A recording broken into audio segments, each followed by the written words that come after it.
दूसरा साइट बताओ, दूसरा साइट आया stomach.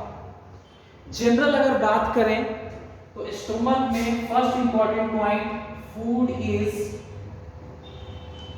Stored for 4 to 5 hours. Food is stored for 4 to 5 hours in stomach. 4 से 5 घंटे फूड यहाँ पे स्टोर रहता है। Clear? Second point, chyme formation occurs in stomach. What is chyme? तो chyme equal to semi digested food mixed with semi digested food mixed with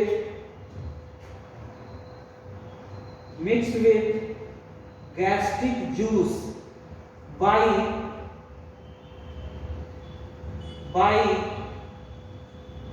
churning movement. तो semi digested food mixed with gastric juice by churning movement is chyme. And आपको पता है कि जो gastric juice है HCl के कारण काफी एसिडिक होता है, तो chyme is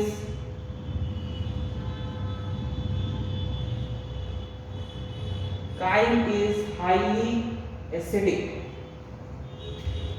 Kine is highly acidic.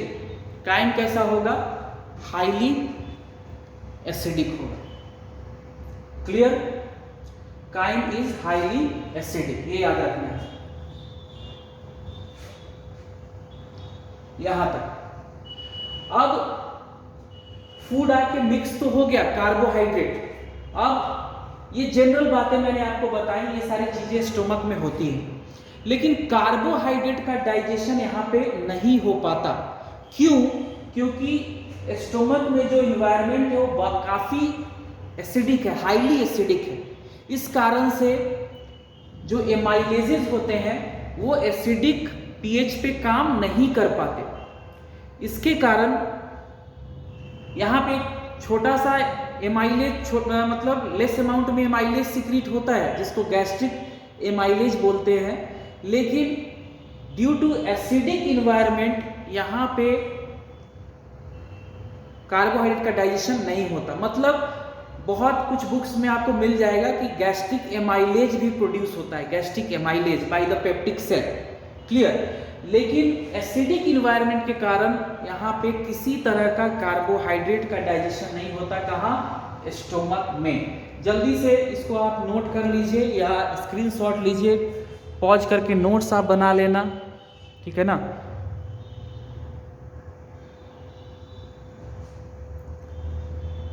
मैं इसको रब कर रहा हूं।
तो अभी डाइजेशन ही हो रहा था बच्चों कार्बोहाइड्रेट का।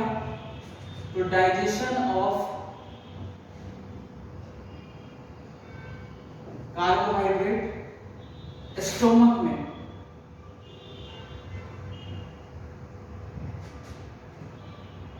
इसमें लिखना है आपको digestion of starch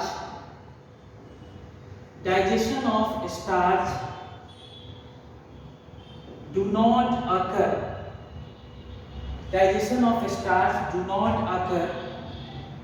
in stomach due to highly acidic environment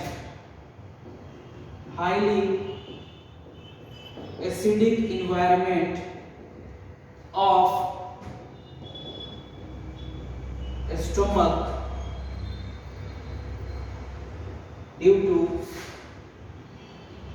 due to presence of HCl.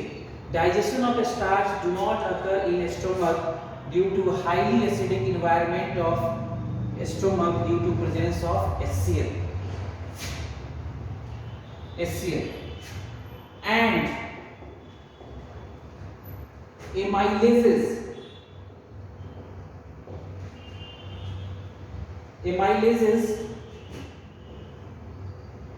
do not perform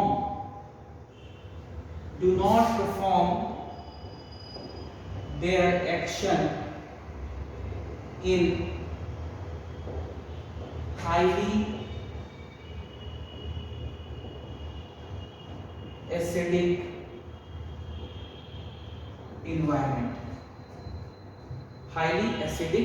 environment. तो एमाइलेजेस अपना एक्शन नहीं शो कर पाते हाईली एसिडिक इन्वायरमेंट में। क्लियर? तो स्टमक में कोई डाइजेशन नहीं होगा स्टार्च का। अब स्टार्च या कार्बोहाइड्रेट किसी का नहीं होगा। अब ये कार्बोहाइड्रेट जो स्टार्च था, हाँ एक चीज और बच्चों, ओहो सेट, एक चीज और मेरे से गलती हो गई, मुझे वहीं पे लिखना था। ये याद रखना, जो ओरल कैविटी है वहां पे सिर्फ 30% स्टार्च ही हाइड्रोलाइज्ड होता है।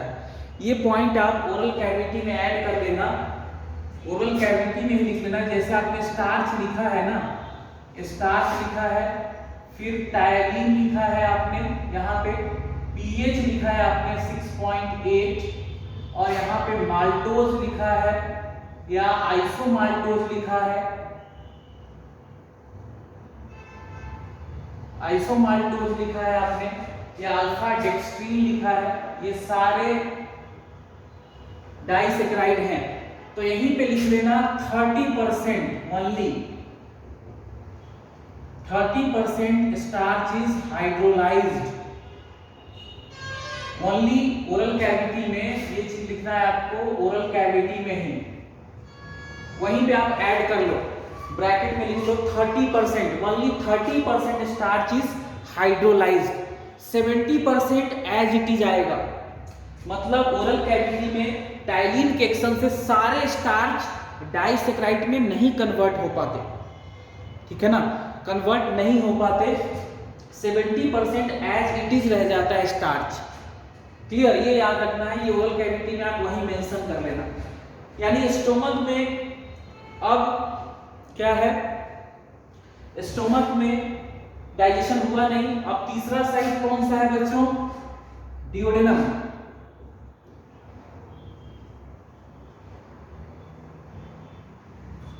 डिओडेनम हमेशा जब भी डिओडेनम में डाइजेशन हम करवाएंगे तो सबसे पहले आपको थिंक करना है, मैकेनिकल तो हो गया, अब बायोकेमिकल में सबसे पहले आपको वो एंजाइम्स याद करने हैं जो पैनक्रियाटिक जूस में है। यानी डिओडेनम में सबसे पहले डाइजेशन किससे होगा? पैनक्रियाटिक जूस के एंजाइम से। तो इस तरह से लिख लेना, in duodenum first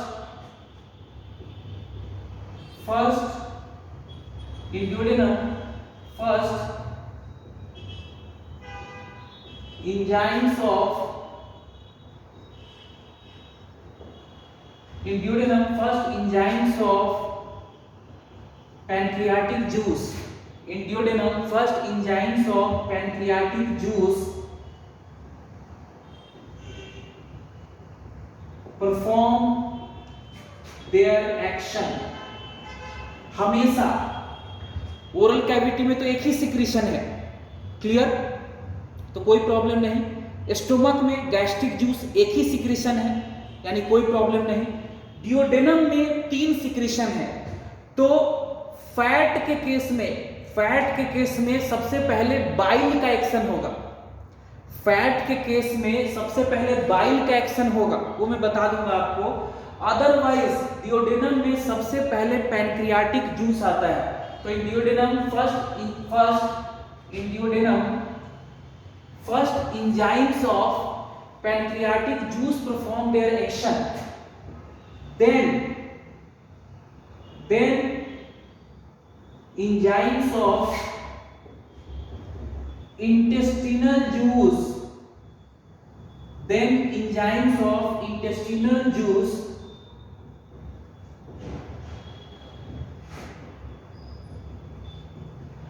perform their action। तो पहले duodenum first enzymes of pancreatic juice perform their action, यानी जैसे ही डिओडेनम में फूड आया, आपको सबसे पहले वो एंजाइम्स याद करने हैं जो कहाँ थे, पैनक्रियाटिक जूस में थे। क्लियर, पैनक्रियाटिक जूस में थे। तो और उसके बाद किसका नंबर आएगा, देन इंटेस्टिनल जूस में आपको वो एंजाइम सोचने हैं। क्लियर। अब देखो, अब जो स्टार्च 70% स्टार्च, 30% तो हो गया था ओरल कैविटी में, जो 70% स्टार्च है उसके ऊपर सोचो पैनक्रियाटिक जूस में कौन सा एंजाइम है कार्बोहाइड्रेट के डाइजेशन के लिए, बोलो। Very good, pancreatic amylase. तो यहां पे आएगा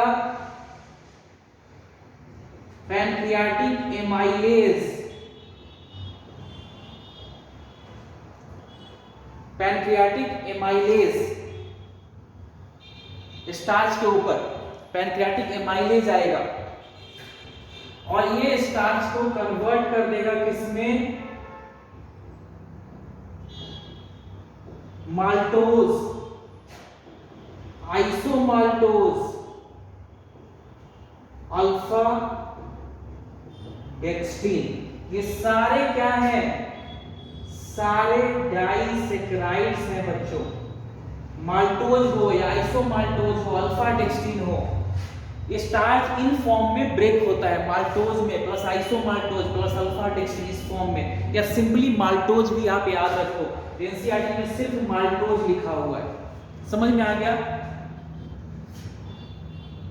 क्लियर? इस तरह से